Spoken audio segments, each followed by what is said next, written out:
Welcome to Live Daf, your online Daf Yomi Shir. Shalom Aleichem, welcome to today's Daf Yomi Rosh HaShanna Yutes. We begin right on top of the Amud. Yesterday we began discussing the question of whether all those Yomim Tovim mentioned in Megillas Tanis, days of joy and celebration, to mark various occasions, various nisim that happened to Klal Yisrael throughout the Doros, all those days mentioned in that Megillah. What happens after Churban Beis HaMikdash? Shall we say that those Yom Tovim share the same fate as those fast days which had actually turned into Yom Tovim as well? During the Binyan Habayis, fast days which were transformed into Yimei Sasan V'Simcha, and just as those Yom Tovim are dependent upon the presence of the Binyan Habayis, but after the Churban, they revert back to days of fast, days of sorrow, as we observe them today. Perhaps those other Yom Tovim mentioned in Megillas Tanis as well turn into ordinary days. Their Simcha, their Yom Tov aspect gets cancelled after the Binyan Habayis is no longer here. Shall we say Batla Megillas Tanis, or shall we say no? Loi Batla Megillas Tanis. Nowadays we still observe those days mentioned in Megillas Tanis, as opposed to the fast days, which originally were instituted as fast days, but were transformed into Mesimcha V'Sasan because of the Binyan Habayis. They are dependent upon Binyan Habayis, in which case after the Churban they revert back to their original fast day status. But when it comes to these Yom Tovim mentioned in Megillas Tanis, which are not associated with Binyan Habayis, perhaps even after the Churban we still keep those days. We had Machlokes Amoraim. The Gemara had a raya from a brisa where it appeared that even Bizman Hazeh we still keep those Yom Tovim mentioned in Megillas Tanis. We had a story where the Chachamim instituted a Yom Tov on Gimel B'Tishrei because they managed to be mevatel this practice where they would write the name of Hashem on shtaros, which would end up in the garbage, and it was bezoyin. And they were so overjoyed by the fact that they were able to abolish this practice, they instituted a Yom Tov on that day, on Gimel B'Tishrei. Asks the Gemara. The Gemara is assuming it's after the Churban Habayis. Well, you're going to introduce new Yom Tovim when the old ones were cancelled. Does that make sense? You cancel existing Yom Tovim, then you introduce new ones? Apparently. Loi Batla Megillas Tanis. Those old Yom Tovim remained intact. And it makes sense that you would perhaps introduce new ones as well. Says the Gemara, no. This brisa describing the Yom Tov established on Gimel B'Tishrei, speaking Bizman Beis Hamikdash Kayim, was still during the Binyan. And therefore it makes sense to introduce new Yom Tovim. Says the Gemara, when we begin today's daf with a kasha. Says the Gemara on the top line, if it typically, now if you're speaking about during the Binyan Habayis, it's Gimel B'Tishrei. Remember, Gimel B'Tishrei has been transformed from a day of Tzoim, from a fast day, to a Yom Tov. Tzoim Gedali turned into a Yom Tov when the second Beis HaMikdash came back. So why do you have to make a new Yom Tov on Gimel B'Tishrei? It is already an existing Yom Tov. Isn't this the day that Gedalia was killed during the first Mikdash? And then that day, although originally a fast day, was transformed into a Yom Tov when the second Mikdash was built? You already have a Yom Tov. Why do you have to make another Yom Tov on the same day? Amarav.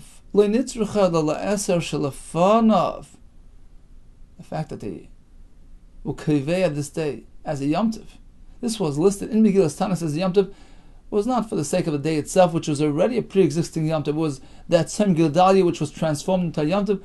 The Chiddush here is to incorporate the day prior to Gimel Tishrei, because the Gemara will bring later that all those Yom Tovim mentioned in Megillas Tanis were not only observed on that day itself, but they also included the day before, the day after.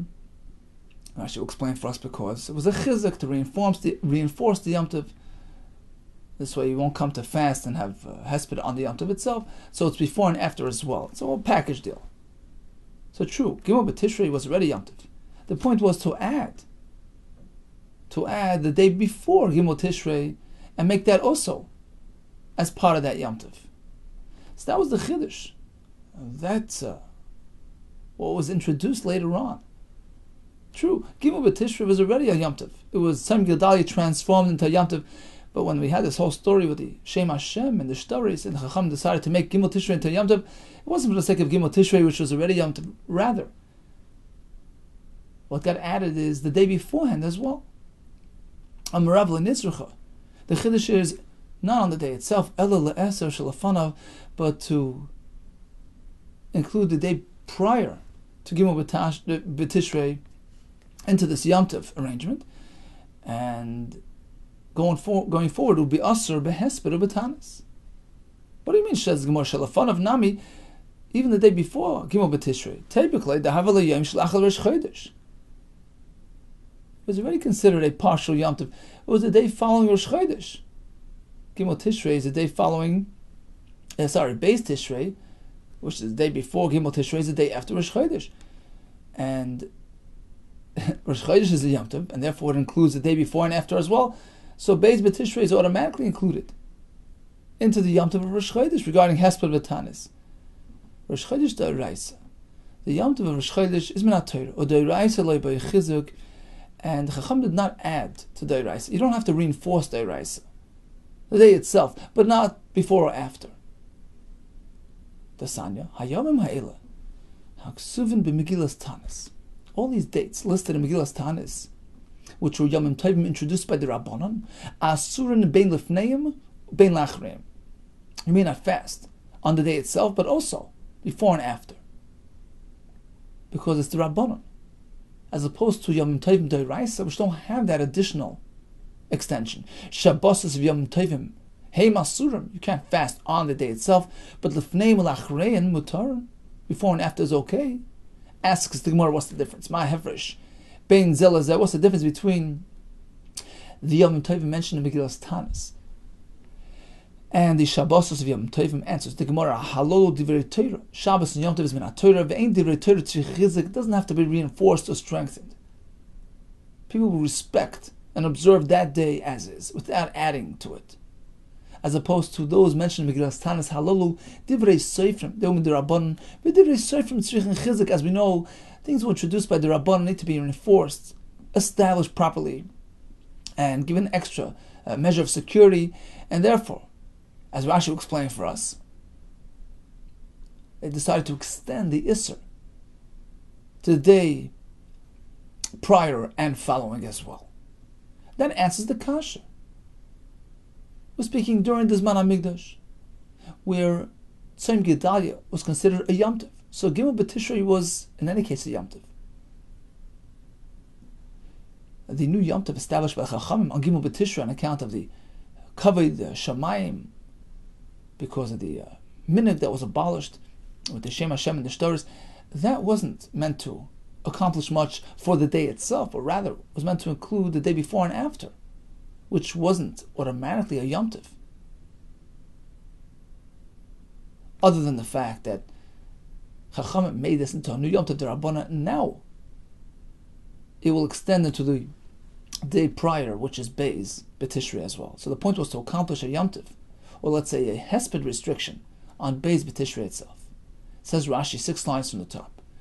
Rosh Chodesh is Ma'id D'Oraisa, or D'Oraisa Lo B'Chizik. La'eser, lefanav, la'achrav, to extend the Isser before and after. Avi you make Megillas Tanis D'Rabbanan with Tzrichin Chizik. What's the Chizik? Says Rashi, Ki heiche de le'leisi lis anis yontav atzmai. They created a buffer zone. Advanced the Isser a day in advance. Pushed it forward another day. This way you have a whole arrangement of days where you're Asr and Tanis, and this will prevent a person from being Masana on the Yom Tov itself. Continues the Gemara. Typically, I understand that we're trying to accomplish an Isser Tanis on Beis B'Tishrei. But you don't have to do that in any case. It's Asr B'Tanis. You know why? Remember, Gimel B'Tishrei is a Yom Tov. Right? It's Tzom Gedalia transformed into a Yom Tov. And that should include the previous day as well, which is Beis B'Tishrei. So what was the point of adding a new Yom Tov on Gimel B'Tishrei? To include the day before? It's automatically included because Gimel B'Tishrei is already a Yom Tov on account of Tzom Gedalia transformed into a Yom Tov. V'tei b'klei dahavalei Yom shelifnei Yom. Beis Tishrei is the day before the Yom shenerek by Gedalia ben Achikim, which is a Yom Tov. That's automatically a Yom Tov. Amar Rav Ashi, similar to the Gemara before, Gedalia ben Achikim, this Yom Tov of Tzom Gedalia transformed is Divrei Kabbalahu, was mentioned in the Nevi'im, as I mentioned yesterday. Divrei Kabbalah Divrei Torah Damu, and that has the same status as Divrei Torah, meaning just as the Chacham did not add any days to the Yom Tovim mentioned in the Torah, they don't need Chizuk. They're standalone, independent Yom Tovim by their own virtue. Likewise, Tzom Gedalia transformed into Yom Tov is mentioned in the Nevi'im, and has the same status as Divrei Torah in this respect, meaning you don't have to reinforce it. It stands alone, it's respected, and it only applies to the day itself. So now when the Chachamim went ahead and added a new Yom Tov on Gimel B'Tishrei because they abolished the writing of Shem Hashem in the stories, true, they didn't accomplish much for the day itself, which was already a Yom Tov, but they accomplished for the previous day, the Erev, Gimel B'Tishrei, which was not a Yom Tov until that point. But again, of course, we're speaking during this Zman HaMikdash, and you have no raya if so, regarding all those days in Megillas Tanis as to what happens to them after the Mikdash has been destroyed. I'm not speaking about that point in history. Masiv Rav Tuvri bar Masna, I'll bring you a raya. Then Megillas Tanis was not bottled even after the Churban. Be'esrim v'tzmanya bey. On the 28th day of Adar, this is a quote from Megillas Tanis. On the 28th day of Adar, Asos besurta tafsaliday. Good news arrived to the Yehudim, to the Jews. They no longer have to budge from the Torah. They can immerse in Torah. Shegazra Malchus Gzera, because the Malchus, the Romans, decreed a Gzera Shalei Asku B'Torah, no more learning. No more Mila, no more Bris Mila. V'sheichalu Shabbases, they have to be Mechal Shabbos. Ma Asa Yehuda ben Shammah v'Chaver. What did Yehuda ben Shammah do? Him and his colleagues, they tried to abolish the Gzera. They went to seek counsel and advice from this Roman noblewoman, where all the Roman officers hang out, and she had an understanding of how to deal with them. She advised them as follows: go ahead and demonstrate at night. When your voices will be heard, go do that. They went and demonstrated at night. Amru, and they declared towards the Roman officials, Ei Shamayim, for the sake of Hashem, Lo yachicham anachnu, aren't we your brothers? Which means, V'loi bnei av echad anachnu. What about our joint father? We're both descendants of Yitzchak. V'loi bnei im achas anachnu, aren't we children of the same mother Rivka? Why are you tormenting us? Manish tanenu. Mikol Uma Veloshan. Why are we different than any other nation? Shatem Goyizrin Oleinu Gzeros Koshes. That you decree these terrible Gzeros on us. Ubitlam. As a result of this petition, they cancelled the Gzera. And that day, Asu Yom Tov, they established as a Yom Tov. Chav Ches Ba'adar. This is an excerpt of Megillas Tanis. Says the Gemara. We're assuming this is after the Churban Habayis. Okay? If you're going to maintain that Megillas Tanis is batal after the Churban, well, Kamaisa batal, if the original Yom Tovim were cancelled and are no longer observed, can you entertain that they would add more? It's a time of sorrow, a time of Churban. We lost the other ones, we're going to add new ones? So that's a Raya L'cha'ira, that Megillas Tanis remains intact. Perhaps you'll say Chanami here as well, Bezman Shabbos HaMikdash Kaim. The story actually took place in the time of the Mikdash. But that can't be. Yehuda ben Shammah. Yehuda ben Shammah was involved in this effort. Who was he? Talmidei Shel Meir. He was a student of Reb Meir. And when Reb Meir lived, Reb Meir Basi Achiava. He lived after the Churban. He was a Talmud of Rabbi Yechim and Zakkai, who lived during the Churban. How do we know Yehuda ben Shammah was Reb Meir's Talmud? As we're going to see in the following Mishnah, this nan. You have a glass container which got a hole, so it's out of commission, can't be used. And he dripped some lead to plug up that hole. So it's a glass utensil, but being supported and being enabled for use by metal. Halacha is, when a glass kli breaks, it loses its tumah. So if it's tameh and it got broken, it's over. And even if they fix it back and reshape it, remodel it, it no longer reverts to its old tumah. It will be mekabel tumah going forward, but it doesn't revert back to the old tumah. As opposed to klei matris, gzer d'Rabbanan, it's easy to reshape it and remodel it. We're concerned that perhaps he'll redo it and not be matired properly. So Chacham said, look, if it's a klei matris, a metal klei which broke upon you, fixed it up and reshaped it, it reverts back to its old tumah. But a kli zchuchis not. What if you have a kli zchuchis which broke, but then it was plugged up with metal? Do you treat it like a glass kli, or do you treat it like a metal kli? Machlokes. Kli zchuchis shenikvu, a kli zchuchis which got a hole. V'yitav l'seich dripped some lead, which is a metallic substance, into this hole, plugged up the hole. So now you have a functioning kli.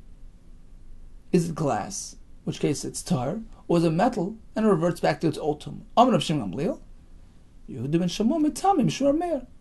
Yehuda ben Shamo, who is a Talmud of Meir, says it's tameh because the ma'amid, Rashi says, hakoil hoilech achar ma'amid. The plug is what enables it to be used. That's the ikr component that makes it function. We treat it like a kli mateches. V'chachamim mitarin, no, chachamim say it's ikr kli zchuchis. We ignore the fact that it's been repaired using a metal patch. In any case, we see that Yehuda ben Shemo was Rameir's Talmud. Rameir lived after the Churban. So this whole story, this whole episode with the Romans and the subsequent Yom Tov, which was established on Chav Ches Adar, was after the Churban, in which case we see that they're introducing new Yom Tovim at this point in history. Apparently the old ones were still intact as well. Tanoi, in fact, it's Machlokes Tanaim, you're right. The Sanya, Hayom Ma'elu Haksuv Megillas Tanis. All those dates mentioned in Megillas Tanis, meant to be observed as Yom Tovim. Bein Bezman Shebeis HaMikdash Kayim. Bein Bezman She'ein Beis HaMikdash Kayim Asurin. Divrei Rav Meir. In fact, Rav Meir and his Talmud Yehuda ben Shemo, makes sense.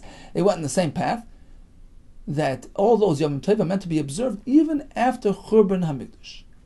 That's one shita. Rabbi Yehuda, he disagrees. Bizman shebeis hamikdash kaim asurin. When the Beis Hamikdash is standing, those days are meant to be observed. Bizman mipnei simcha ilhem, because it's a time of joy. It's appropriate to have simcha during those Yom Tovim. However, ein Beis Hamikdash kaim mutar. But after the Mikdash was destroyed, those days are no longer observed as days of Yom Tovim. You can fast. You can have a half spid. It's a time of sorrow. It's not a time to observe those Yom Tovim. So Machlokes Tanaim, whether or not Megillas Tanis is batal nowadays. Concludes the Gemara, what's the halacha? V'halacha is a batal. The accepted halacha is Megillas Tanis is batal nowadays. Then we have v'halacha is alai batal. The accepted halacha is that it's not batal. That's a contradiction. Kasha, hilchasa, hilchasa. Which way is it? Batal or not batal? Like Kasha, the answer is depends which Yom Tov. Kan Chanukah or Purim. Chanukah Purim, we still hold on to. They have mitzvahs that have become part and parcel of our heritage. We had yesterday that they became mefursim, like the Torah, hechzike b'shal Torah, and Chacham did not see fit to be mevatlet. Kan b'shar yom, as opposed to the other days which were not so publicized and popular, those days became batal after the Churban HaMikdash. So that's the maskana of the Gemara. That for the most part, Megillas Tanis is batal today, except for Chanukah. Continues the Gemara. The Mishnah spoke about sending out the shluchim to inform the Bnei HaGoyla on which day Beis Din was Mekadosh the Chodesh.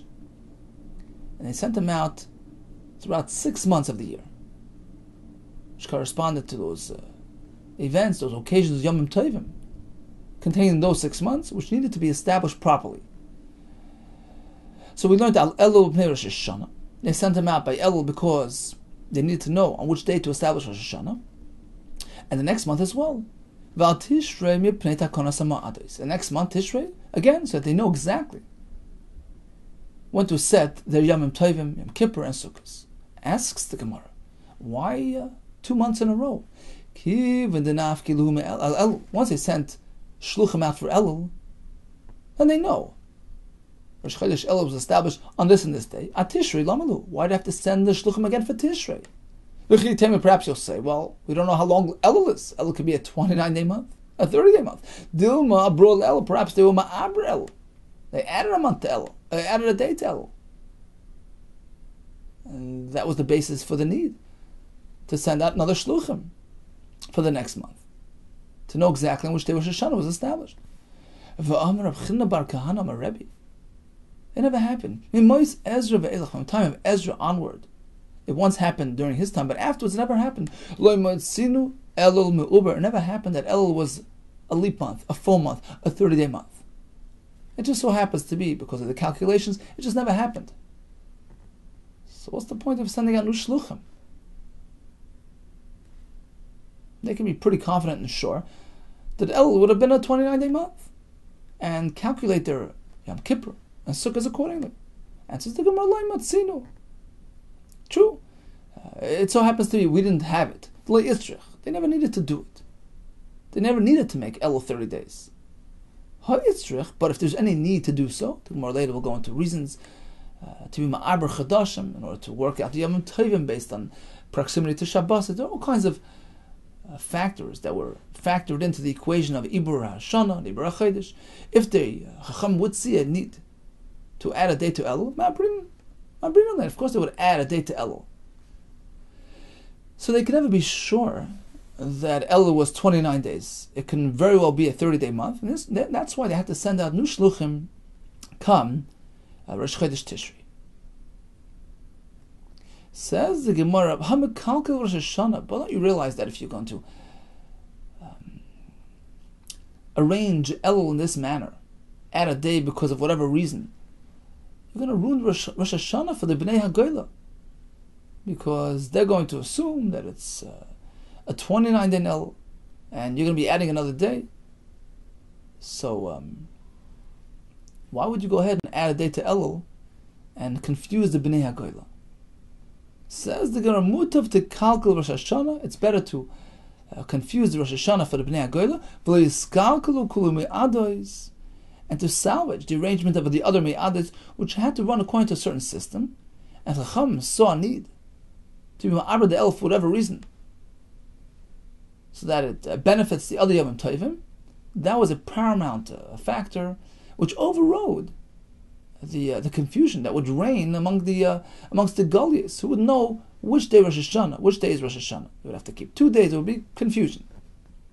But this is more important. The Kanami, in fact, the wording in the Mishnah indicates that this is the primary factor when arranging the Yom Tovim.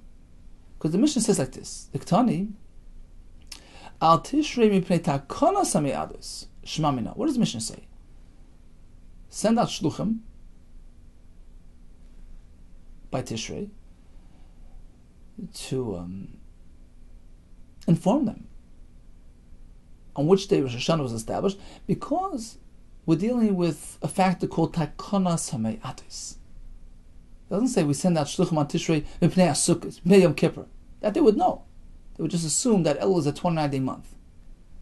No. There was another factor called takonos hame'ados, which we're going to learn about Hashem tomorrow. They have to arrange that the Yom Tovim fall on certain days and not on others. And that's why sometimes they would add a day to Elul. And that's why they had to send new shluchim, mipnei takonos hame'ados, to tell them all about the Yom Tovim, that they were masakin the Yom Tovim, they arranged it in a proper way. But the actual Rosh HaShanna itself was makulkal. Perhaps it resulted in confusion, because they wouldn't know when Rosh HaShanna was established. The shluchim only came out after Rosh HaShanna. But takonos hame'ados is a fact which overrides the potential kilkel which would result regarding the placement of Rosh HaShanna. Okay, so in any case, the Gemara's kasha was, why send out new shluchim for Tishrei? Don't we know that Elul is meant to be a 29-day month? Generally it was, but at times there were factors which would push it forward, postpone the Rosh HaShanna for a day, even though it was at the expense of the kilkel Rosh HaShanna, because the people out in the Golos wouldn't know when Rosh HaShanna is.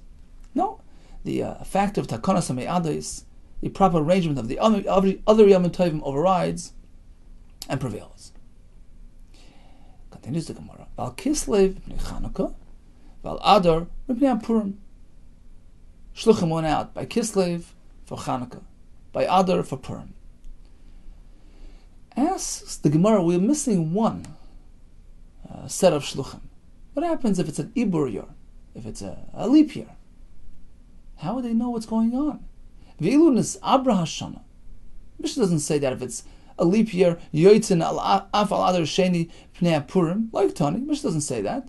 That if it happens to be a leap year, they're going to send out new Shluchim for Adar Sheni to tell them on which day to celebrate Purim. Mishnah doesn't say that. V'ilun is Rosh HaShanna. Yoitzin af al Adar Sheni Pnei Purim, like a Tani. Mishnah makes no mention of that. Rashi explains, let's say it was Chodesh Adar. They had no idea that they're going to add a month. They send out Shluchim. Smack in the middle of the month, they decide, you know what? Seasons are off sync. We're going to make we're going to add a new month. We're going to make a leap year. We don't have any mention of that in the Mishnah. Why not? Send out new Shluchim to tell them it's not yet Adar Sheni. The coming month is Adar Sheni, on which you have to observe Purim. Says the Gemara, apparently our mission is not following Rabbi. It's Sani. Rabbi Omer. Imnes Rosh HaShanna, Yoitzin afal Adar Sheni, Purim. In fact, Rabbi holds, when there's a leap year, you have to go out again to tell them about Purim on Adar Sheni. Our mission disagrees. What's the point of Machlokes? Lema Bakamiflagi, perhaps we can understand the Machlokes as follows.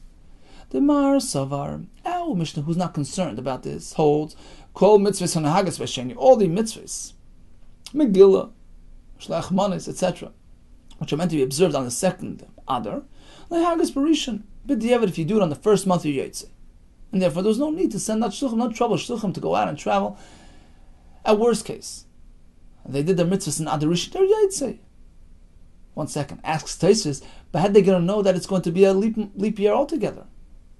How are they going to know when to observe Pesach? Okay, you're not concerned about the mitzvahs of Purim, which they're Yotzei technically by doing it the first month. But how are they going to know that it's going to be a leap year altogether? Says Tosfos a Chiddush.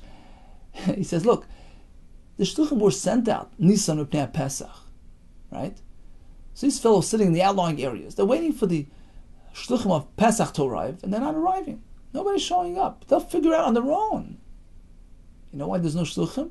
It must be because it's not really Nisan. They added another month. There was another Sheni. So the concept they'll figure out, but they won't know exactly which day is Purim. Right? Again, we sent out Shluchim during the first Adar. After sending them out, Bezdin turns around and decides to add another month. Okay. People in Bavel do all their mitzvahs, observe Purim, Adar Rishon, which is a mistake. But they're Yotzei, right? Hagais, Barishon, they're Yotzei. Come the next month, they're going to think it's Nisan. They'll keep Pesach then. Answer is no, they won't, because they'll be awaiting the new Shluchim that are meant to arrive. The Shluchim Nisan are meant to arrive sometime beginning of Nisan. No Shluchim arrive. They'll figure out on their own that the reason must be because it was a leap year. Now they know to wait another month for Pesach. So that they know, that's taken care of. The Pesach concern is addressed by the lack of emissaries. But they still don't know when Adar Sheni begins. They don't know if Adar Rishon is a 29-day month, a 30-day month. They don't really know which day of Adar Sheni to observe Purim. And that we're not concerned about, says the Gemara, because even if they don't observe on the right day, they're really Yotzei in the first month.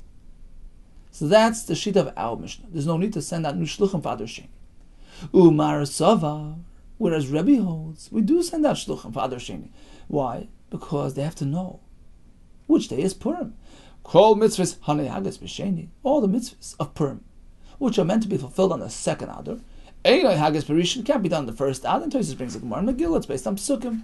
So you're not Yotzei if you did it in the wrong month. Send them Shluchim. They know which day is Purim. Perhaps this is the Machlokes. Loi says the Gemara, no, absolutely not. The Kuli Alma mitzvahs hanehagas b'sheni, Einay hagas b'rishon, perhaps all agree Mitzvahs Purim, which are meant to be done on the second Adar, cannot be done during the first Adar. So what's the machlekes? Of whether or not you send out shluchim for the second Adar. The question is whether you have to tell them, or is it just something predictable and they can just figure it out on their own? The question is, how many days are contained in Ibur Shana? Rashi learns Ibur Shana means the first Adar, which is meant to be a filler, so to speak. First Adar, and then comes the second Adar, which is the real Adar. So the first Adar is sort of the Ibur, is sort of the filler month. How many days are contained in that month? Is it a set number of days, in which case it's predictable, and you don't need to send out shluchim for that. They could just figure it out on their own. Or is it something fluctuating, in which case you have to inform them? That's the machlokes. Our Tana holds it's predictable. It was consistently 30 days, in which case, once they figure out that there's going to be a leap year, right? That's how it's explained, because there were no Edom arriving in Nisan that year. They figured it out on their own. They came to the conclusion that it's a leap year. They'll just sit down and say, okay, Adar Rishon, Adar Sheni. Adar Rishon is a 30-day month, and Adar Sheni begins thereafter. And they know exactly which day Purim is meant to be observed. Whereas Rebbe holds, no. Adar Rishon was a fluctuating entity. 30-day month, 29-day month, in which case you have to tell them how things worked out, so they know on which day to observe Purim. The Sanya, Kama Ibur Shana. How many days are contained in that first Adar? Lamed Yom. It's a set number, 30 days. Turi Evans says, perhaps the pshat is because it's going to make it easier for the Bnei Goyla, for this reason that we're mentioning here. To make it easier, so we don't have to trouble no shluchim to go out. This way Chacham established a set number of days in Adar Rishon. Whenever there's a leap year, first Adar has 30 days. So everybody knows exactly on which day Purim falls at. So that's a shita of Tanakama, which corresponds to our Mishnah. There's no need to send out no shluchim. They know full and well how to work things out. Rabban Shimon Mekam Leil Omer, no, Chodesh. Adar Rishon was a Chodesh. Now the Gemara, the Havmin figure, the Chodesh means a 29-day month. Well, then again, it's predictable and consistent. There's no machlekes at all. Maish no lamed the yadi.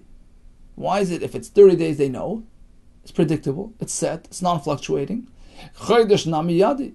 Well, according to Shimon, if it's a Chodesh, 29, it's also fixed. Amar Papa, what he meant is like this. Ma'adam Chodesh, the Shimon Gamliel says the word Chodesh, he meant it's fluctuating. Ratz a Chodesh, Ratz a Shloshim. Sometimes they can choose a 29-day month. Sometimes they can decide a 30-day month. Something unpredictable, fluctuating, and therefore shluchim were necessary to go inform the Bnei HaKoyla. Now the Gemara will bring several other shittas regarding the length of the Adars, 20, 30, 30, 29, 30, all kinds of shittas. Hey, there be sure, but bottom line is, we concluded that our Tana, our Mishnah holds, Adar Rishon was a 30-day month, therefore there's no need to send a new shluchim.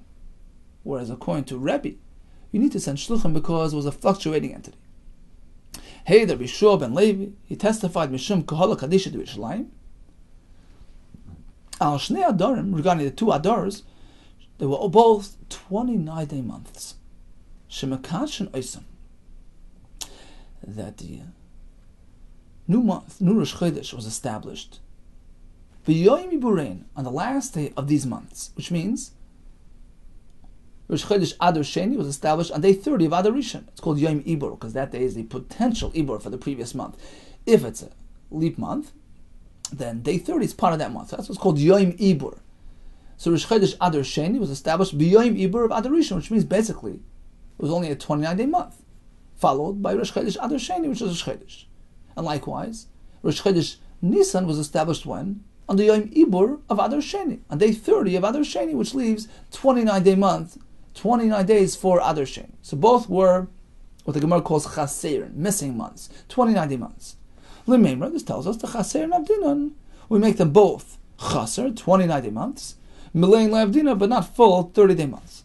La'foki, as opposed to Midadara Shav Nachem Bar Chizda, he taught differently. He said, hey, Rabbi Simoy, Rabbi Simoy testified, Mishum Chagi Zachayim Malachi, Al Shnei Adorim, regarding 2 months of Adar, Shem Ratzu Bezin decided Asois and Shnei Milen, to make them full month, 30-day months, Oisen they could do so. Shnei Chaser, both 29-day months, Oisen they could do so. Echad Mole Echad Chaser, 130, 129, Oisen they could do as well. V'kach Hayunoigim Begoyla, and that's exactly how they used to do it in Goyla and Bavel. one Malay and one Chaser. Umeshum, that they should do it applying any of these options, both Malay, both Chaser, or one-on-one. Umeshum Rabbeinu Amru, however, in the name of Rav, they said, no, la'olam echad Malay v'echad Chaser. Typically it's 30 and then 29. Unless you know for certain, with certainty, Shukba, Rosh Chodesh Vizmanoi, that in Eretz Yisrael they did it differently, which means that Rosh Chodesh Adar Sheni was established on day 30 of Adar Rishon. That's called Bizmanoi, and Adar Rishon was only a 29-day month, but typically it's 30 for the Adar Rishon, 29 for Adar Sheni. Continues the Gemara one more line. Sholchulei Mar Ukva, the Bnei Yeshiva sent a message to Mar Ukva with another approach. Adar HaSamach LaNisan Lo'elam Chaser. The month of Adar, right next to Nisan. So if it's a leap year, so it's the second Adar, a conventional year, then it's the regular Adar. In any case, it's always going to be a 29-day month. Tur Evan says, perhaps to make it more convenient and clear for the Bnei HaGoyla. This way they know on which day Pesach falls out. Okay, in any case, we have many shittas here regarding the Adars, 29 days, 30 days, both Malay, both Chaser, etc., etc. So what did we learn today? We had a shaila regarding Megillas Tanis nowadays. Do we observe those Yom Tovim? Yes or no? Halacha is Chanukah Purim we still keep today, as opposed to the other days mentioned there.